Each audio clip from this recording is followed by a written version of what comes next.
যে তাই তো এই আমরা কি করছি, আমরা তো তাকে প্রতিরূপে পেতে চাই। তাহলে নিজের বলতে যদি এখনো ধরে রাখি তাহলে তার চরণে সমর্পণ হবে না।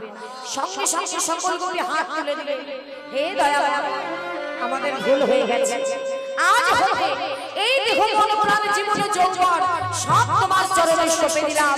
হে গৌর কৃষ্ণ তোমার কিছু আর রাখি না। গোবিন্দ সকল গোপীকে দর্শন করে বড় খুশি হলেন, প্রীত হলেন, বাহু তুলেছে, আত্মসমর্পণ করেছে, খুব খুশি হয়েছে। বলছে গোপীগণ আমি খুব খুশি হয়েছি, বলো এবার তোমরা আমার কাছে কি চাও? বললেন দয়াময় বেশি কিছু নয়, একটি রজনীতে তোমাকে আমরা প্রতিরূপে পেতে চাই, এতটুকু বাসনা পূর্ণ করে দাও। বেশ তাই হয়, তবে আজ আসছে আগত শারদীয়া পূর্ণিমা তিথি রজনী।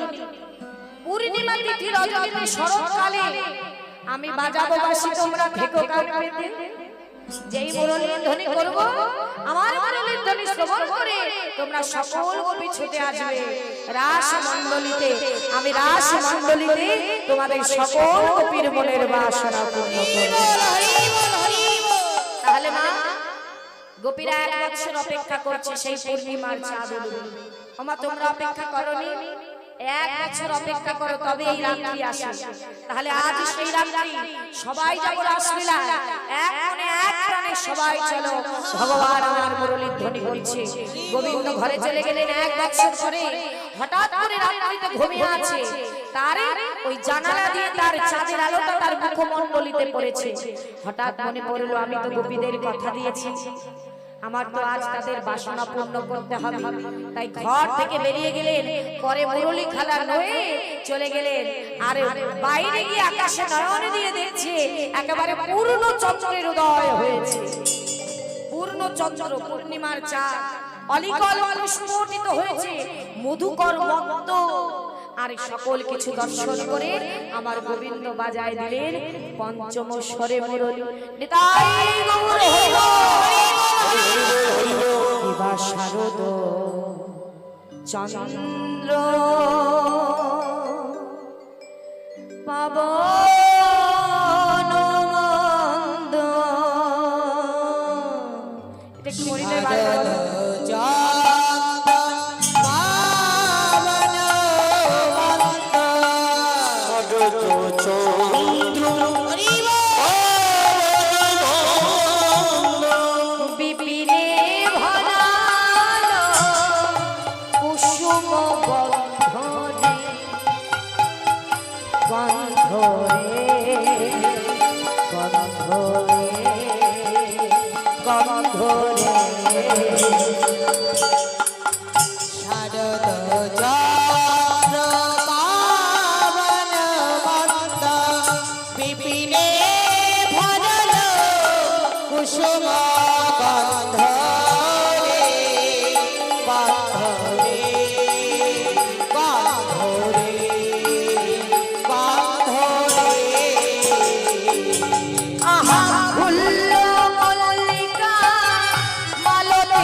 ভ্রমর এসে কি করে?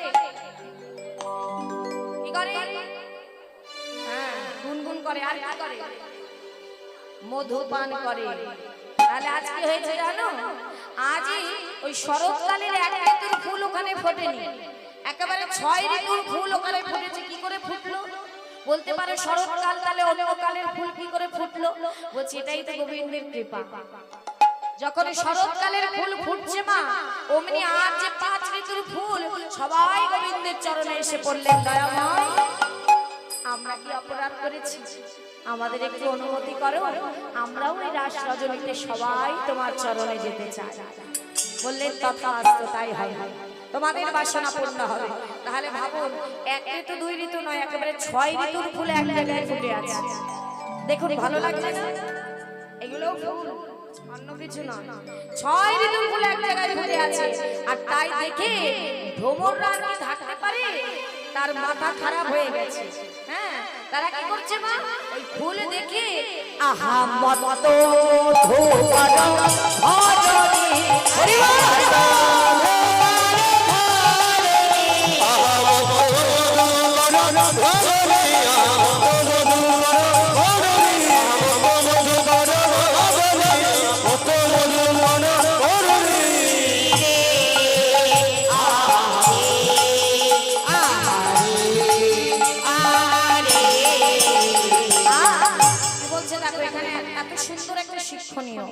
বলছে ওই ভ্রমররা ফুল দেখে তারা পাগল হয়ে গেছে, মাতাল হয়ে গেছে। হ্যাঁ, এসে কি করছে, ভ্রমররা ধেয়ে আসছে, ফুলরা দেখছে। আজকে ফুটেছে কেন, ভ্রমরের জন্য না, প্রতিদিন ফোটে ভ্রমণের জন্য। ভ্রমর আসে, ফুল ফোটে আর তাদের মধু পান করে চলে যায়, কিচ্ছু বলে না। কিন্তু আজ ফুলেরা ভয়ে আছে। কেন মা, ওই তারা ফুটেছে তো গোবিন্দ সেবায় লাগবে বলে। এইবার ভ্রমররা যখন ধেয়ে আসছে, ফুলেরাও মনে বলছে, ওরে ভ্রমর, আজ আমাদের উচ্ছিষ্ট করিস না, আজ আমাদের উচ্ছিষ্ট মানে এঠো করিস না। ওরে বড় বাসনা নিয়ে ফুটেছি, আজ গোবিন্দ সেবায় লাগবে, আজ আমাদের মধুপান করিস না। মধুপান করলে আমরা আর গোবিন্দ সেবায় লাগবে। তাই বলছে কি, ভ্রমরদের বলছে, ও ভ্রমর, বলি ওরে ভ্রমর তোরা কাছিয়া শিস না, বলি ওহে ভ্রমর তোরা কাছে আসিস না, ওরে ভ্রমর তোরা কাছে আসিস না। মোরা যুগল চল রাধে রাধে আজ সারি করেছি, ওরে ভ্রমর তোরা কাছিয়া শিস না। আমরা যুগল চরণ সারি করেছি, ওহে ভ্রমর তোরা কাছে আসিস না। ভ্রমরদের বলছে ফুল, ওরে ভ্রমর তোরা কাছে আসিস না, আজ আমাদের উচ্ছিষ্ট করিস না। আমরা যে আজ ফুটেছি গোবিন্দ সেবায় লাগবো বলে। তখন ভ্রমররা কি বলছে জানো না, ভ্রমররা বলছে, ওরে ফুল সাবধান হ, আজ আমি তোদের কাছে এসেছি। মা ফুলের কাছে এসে গুনগুন গুনগুন করে কি বলে, একটা ফুলে বলে আবার আর একটা ফুলে গিয়ে বসে। কি বলছে জানো, বলছে ফুল, আজ আমি তোদের মধুপান করতে আসিনি, আজ এসেছি আমি তোদের সাবধান। সাবধান জানিস, বলি দেখো, বলি দেখো যেন মধু ঝরে পড়োনা, ওরে দেখো যেন মধু ঝরে পড়োনা,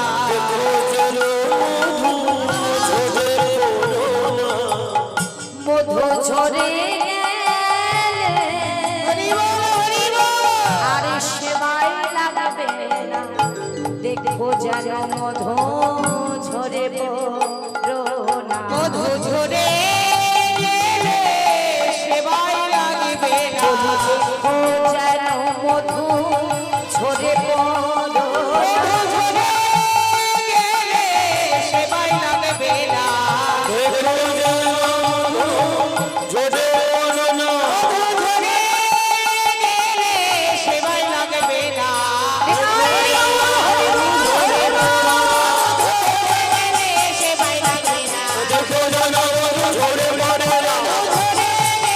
সেবায় লাগবে না, দেখো যেন মধু ঝরে পড়োনা।